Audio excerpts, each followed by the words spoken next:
దివంగత నేత వైఎస్ వివేకానంద రెడ్డి హత్య కేసులో వైఎస్ అవినాష్ రెడ్డి అడ్డంగా బుక్ అయ్యారని, వైఎస్ వివేకానంద రెడ్డి హత్య కేసులో వైఎస్ అవినాష్ రెడ్డే ప్రధాన సూత్రధారి అంటూ సునీత గారి తరపున వాదిస్తున్నటువంటి న్యాయవాది అయినటువంటి సిద్ధార్థ లూత్రా కోర్టులో వాదనలు వినిపించినటువంటి నేపథ్యంలో అసలు కోర్టులో ఏం జరిగిందనేది మనం పూర్తి స్థాయిలో విశ్లేషణ చేసుకుందాం. ప్రస్తుతం మనతో పాటున్నారు ప్రముఖ సామాజికవేత్త, ప్రముఖ రాజకీయ విశ్లేషకులు కృష్ణకుమారి గారు. వారితో మాట్లాడదాం. మేడం నమస్తే. మేడం నమస్తే.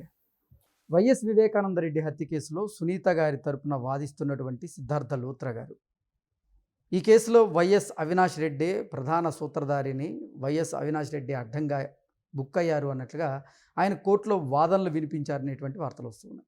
ఏంటి మేడం అసలు కోర్టులో ఎటువంటి వాదనలు జరిగాయి? ఇంకా కథ క్లైమాక్స్కి వచ్చిందని చెప్పుకోవచ్చు. కథ క్లైమాక్స్కి రావడం అంటే ఇంకా ఫైనల్గా ఇంకా ఒక సునీత రెడ్డి తరఫు లాయర్గా ఆయన సుప్రీంకోర్టుకి నివేదించేస్తున్నారు అని. పైగా దీంట్లో అసలు కథలో ఇంకొక పిట్ట కథ ఏంటి అంటే, అవినాష్ రెడ్డి సునీతారెడ్డి పైన ఒక కేసు వేశాడు. సునీతారెడ్డి హస్బెండ్ రాజశేఖర్ రెడ్డి ఇద్దరు కలిసి వివేకానంద రెడ్డిని చంపారు అని చెప్పి కేసు వేశాడు. వేస్తే మరి ఇప్పుడు బట్టగాల్చి మీద వేసిన తర్వాత అది నిజమైనా అబద్ధమైనా అదేంటో సమాధానం చెప్పుకోవాల్సిన అవసరం ఉంటుంది కదా. అందులో భాగంగా వాళ్ళు క్వాష్కి వెళ్ళారు. క్వాష్ అవుతుంది అని చెప్పి తెలిసింది. అంటే ఇది క్వాష్ అవుతుంది అనడానికి లాజిక్ ఏంటంటే, ఏమాత్రం లాజిక్ లేకోకుండా అవినాష్ రెడ్డి ఈ కేసు వేయటం జరిగింది. ఏంటి అంటే, ఇప్పుడు అసలు వివేకానంద రెడ్డి మర్డర్ గురించి ఎవ్వరూ మాట్లాడట్లా, అసలు ఆ కేసు ఏమైపోయిందో కూడా తెలియట్లా. ఆ పరిస్థితుల్లో సునీతారెడ్డి అంటే జగన్మోహన్ రెడ్డికి టైం ఇచ్చింది. అన్నా చూడు అని. అన్న ఏం పట్టించుకోవట్లా. హత్య జరిగినప్పుడు అధికారంలో లేడు కానీ తరువాత అధికారంలోకి వచ్చాడు. అధికారంలోకి వచ్చాక కూడా దాన్ని అసలు ఏమాత్రం మూవ్ చేయకపోతే ఆవిడ ఎన్నోసార్లు అడిగితే కూడా ఆవిడ్ని కాస్త ఆగు అని చెప్పి ఆమెని మభ్య పెడుతున్నారు. ఇంకప్పుడు ఆవిడకి అర్థమైపోయింది. పైగా విజయలక్ష్మి గారు, సజ్జల రామకృష్ణారెడ్డి గారు ఇట్లా కొంతమంది తదితరులు ఆవిడ దగ్గరికి వచ్చి ఆవిడ్ని ఇంక దీని గురించి నువ్వేం మాట్లాడొద్దు అని రాయబారం కూడా తీసుకొచ్చారు అని చెప్పి ఆవిడ చెప్తా ఉంది సునీతారెడ్డి. తీసుకొస్తే ఇక ఆవిడకి ఇక అనుమానం బలపడిపోయింది. అసలు ఆ హత్య గురించి ఏమీ కేసును తిరగదోడకుండా, ఆ కేసును ముందుకు తీసుకెళ్ళకోకుండా, హంతకులు ఎవరో కనుక్కునే ప్రయత్నం చెయ్యకుండా, పైగా నానోరు మూయించాలని చూస్తున్నారు అంటే దీని వెనక ఏదో కుట్రుంది అని ఆవిడ ఆలోచించి ఈవిడ వాళ్ళ మీద కేసు పెట్టింది. కేసు పెట్టేసరికి ఈలోపు దస్తగిరి బయటకు వచ్చి అప్రూవర్గా మారిన ఈ సందర్భంలో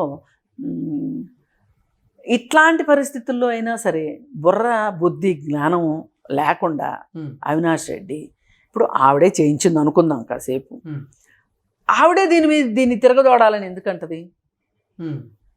లాజిక్ కదా, చిన్న లాజిక్ అది. అసలు ఆవిడ ఎందుకు అడుగుతుంది? అమ్మయ్య ఎవరు దీని గురించి పట్టించుకోకపోతే బాగుండు, ఎక్కడోళ్ళు అక్కడ కామ్గా ఉంటే 4 రోజులు పోతే అందరూ మర్చిపోతారు, అమ్మయ్య నేను నేరంలో నుంచి నేను బయటపడిపోతాను అని అనుకుంటుంది కదా. అంతేగాని ఆవిడెందుకు ఈ కేసును తిరగదోడాలనుకుంటుంది, న్యాయం కావాలి అని ఎందుకు అనుకుంటుంది అని ఒక చిన్న లాజిక్ మిస్ అయ్యి అవినాష్ రెడ్డి అలా అంటే అన్న ఈవిడ నోరు మోస్తుంది అనుకున్నాడు. వీళ్ళు ఇలా చేసిన తర్వాత ఆవిడ ఇంకా మొద్దుబారిపోయి ఏం చేస్తారో నాకేం భయం లేదు, నన్నేం చేయగలరు, మహా అయితే నన్ను చంపుతారు అంతే కదా, మా నాన్న చంపినట్లు, నేను మట్టుకు ఈ పోరాటం ఆపను అని ఆవిడ ఒంటరి పోరాటం చేసింది. ఏ మాటకా మాట. ఆమె పోరాటం మామూలు పోరాటం కాదు. ఎంత ధైర్యము అంటే, నాకు తెలిసిన అంశంలో కూడా ఒకటి, ఆమె ఇండిపెండెంట్ హౌస్లో ఉండేది. అలాంటిది ఆవిడ్ని తనని చంపుతారు అనే ఒక భయంతో ఆవిడ గేటెడ్ కమ్యూనిటీలో ఇల్లు తీసుకొని ఆ ఇల్లు అమ్మేసేసింది. పైగా ప్రాక్టీస్ను కూడా పక్కన పెట్టి ఈ కేసు తేలాల్సిందే ఏమైనా సరే. ఎట్లా ఇప్పుడు బయట వాళ్ళు చేశారు అంటే అదొక లెక్క, ఇంటోళ్ళు ఎట్లా చేస్తారు ఇంటోళ్ళు చేయడం ఏంటి అనే ఒక పట్టుదల ఆవిడకి బాగా మొండితనం వచ్చేసేసింది. మొండితనం వచ్చేసేసి ఆవిడ ఏమంటది అంటే, చాలా గొప్పగా అనిపిస్తున్నాయి ఆవిడ మాటలు. అధికారం ఉంది, డబ్బులున్నాయి అని హత్యలు చేసేసి చలాయించుకోగలము అనుకునే వాళ్ళకి, రూపుమాపుకోగలము అనుకునే వాళ్ళకి ఇక్కడ న్యాయం కూడా దొరుకుతుంది అని నేర్పించాలనుకుంటున్నాను నేను. అసలు పులివెందుల అంటే ఒక ఫ్యాక్షను అనే ఒక ఉద్దేశాన్ని తొలగించాలి అనే ఉద్దేశంలో నేను ఉన్నాను. అసలు పులివెందుల పేరు గుర్తురాగానే ఇది ఒక ఫ్యాక్షన్ ప్రదేశం, ఇక్కడ ఉండే వాళ్ళందరూ ఫ్యాక్షనిస్టులే అనే ఒక ఉద్దేశంలో ఆలోచించడానికి వీల్లేదు అనేదే నా ఉద్దేశము అని ఆవిడ మాట్లాడుతుంది. ఎవరికైనా సరే ఒక గుణపాఠం కావాలి. నాకు అధికారం ఉందనో లేకపోతే రాజకీయ బలం ఉందనో ఇలా హత్యలు చేసుకుంటూ పోతే చట్టం చూస్తూ ఊరుకుంటుంది అనే ఒక సంకేతం సమాజంలోకి వెళ్ళకూడదు అనేది నా ఉద్దేశం అని చెప్పి ఆవిడ చాలా కట్ త్రోట్గా మాట్లాడుతుంది సునీతారెడ్డి. అసలు ఆవిడని చూసిన వాళ్ళు ఎవరైనా సరే ఇలా మాట్లాడుతుంది అని ఎవ్వరు అనుకోరు. ఆమెకు అసలు అంతకుముందు ఏమీ తెలియదు, ఏబిసిడీలు తెలియదు. అన్న అన్న అన్న అంటూ జగన్మోహన్ రెడ్డి చుట్టూ తిరగడం తప్పితే ఏమీ తెలియదు. తండ్రికి సంబంధించిన కొన్ని విషయాల్లో ఆవిడికి తండ్రితోటి అభ్యంతరాలు ఉండుండొచ్చు, విభేదాలు ఉండుండొచ్చు, కానీ తండ్రి కూతుర్ల బంధం ఎక్కడికి పోతుంది? ఓకే. అందుకని ఇప్పుడు తెర మీదకి ఇంకొక ఆమెను తీసుకుని వచ్చి చనిపోయిన ఆయన్ని మళ్ళీ మళ్ళీ చంపారు వీళ్ళు. ఇవన్నీ మరి కూతురుగా ఆమెకి ఏమి బాధ ఉండదా? మరి మీరు ఇవన్నీ చేయాల్సిన అవసరం ఏమొచ్చింది? మరి ఈ పరిస్థితుల్లో ఆమెకి ఊరట దొరికి ఇప్పుడు ఇతను రౌండప్ అయిపోతున్నాడు అవినాష్ రెడ్డి. ఈ రౌండప్ అయిపోయిన పరిస్థితుల్లో ఇతను ఎవరి పేర్లైనా చెప్తాడా అనేది ఇప్పుడు $1 మిలియన్ క్వశ్చన్. అసలు నా సూపర్ బాస్ ఎవరో చెప్తారా, బిగ్ బాస్ ఎవరో చెప్తాడా అవినాష్ రెడ్డి అని చెప్పి చాలా మంది ఇప్పుడు పందాలు కాసుకుంటున్నారంట పులివెందుల ఏరియాలో. బెట్టింగ్స్. జగన్మోహన్ రెడ్డి పేరు, భారతిరెడ్డి పేరు చెప్తాడా చెప్పడా? చెప్తే నీ సంగతి చూస్తామని వాళ్ళు అంటారు, చెప్పకపోతే జైలుకు పోతానని ఈయనకి. ఇప్పుడు దస్తగిరి అప్రూవర్గా మారినంత ఈజీ కాదు అవినాష్ రెడ్డి అప్రూవర్గా మారటం. దస్తగిరి కంటే పోయేదేమీ లేదు, అప్రూవర్గా మారినా నష్టం లేదు.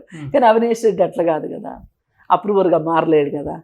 ఎంతసేపు అతను ఏం మాట్లాడతాడు, మేము చేయలేదనే మాట్లాడతాడు. కానీ చేశారు అని నిరూపించిన రోజున ఇంకా అతనికి అప్రూవర్గా మారే అవకాశం కూడా ఉండదు. అందుకని ఏది ఏమైనప్పటికీ కూడా ఈ కేసు ఒక ల్యాండ్ మార్క్ అవ్వబోతుంది. ఏది పులివెందుల రాజకీయాల్లో. ఒక మనిషిని చంపినంత ఈజీ కాదు తప్పించుకొని తిరగటం. ఒక్కొక్కసారి తాడే పామే కరుస్తుంది అన్నట్లుగా మనం చేసే ఒక చిన్న చిన్న మిస్టేక్స్ మనము అనుకుంటారు నేరస్తులు కూడా, కరుడుగట్టిన నేరస్తులు కూడా, చెయ్యి తిరిగిన నేరస్తులు కూడా మేము చాలా చాకచక్యంగా చేశాము అని. కానీ ఏదో ఒకటి వదిలిపెడతారు, ఆ ఒక్కటే వాళ్ళని పట్టిస్తుంది. చార్లెస్ శోభరాజ్ గంటే వీళ్ళు ఏం గొప్పోళ్ళు కాదు కదా. అందుకని వీళ్ళు ఖచ్చితంగా మామూలు పరిస్థితుల్లో అయితే వీళ్ళు ఈ పాటికి నేరస్తులు ఎవరో బయటికి రావాలి. కానీ రాజకీయ చిత్తుల్లో భాగంగా, రాజకీయ మాయోపాయాల్లో భాగంగా వీళ్ళు బయటికి రావట్లే. కానీ ఏదో ఒక రోజు చట్టం మనందరినీ మించింది, చట్టం చెయ్యి చాలా పొడుగ్గా ఉంటుంది అని నిరూపించాలి అంటే మటుకు వీళ్ళకి ఈ కేసులో పోనీ అవినాష్ రెడ్డి కాదు, ఇంకొకళ్ళు ఎవరు బయటికి రావాలి. అప్పుడే ప్రజలకి నమ్మకం వస్తుంది. Okay madam, thank you so much.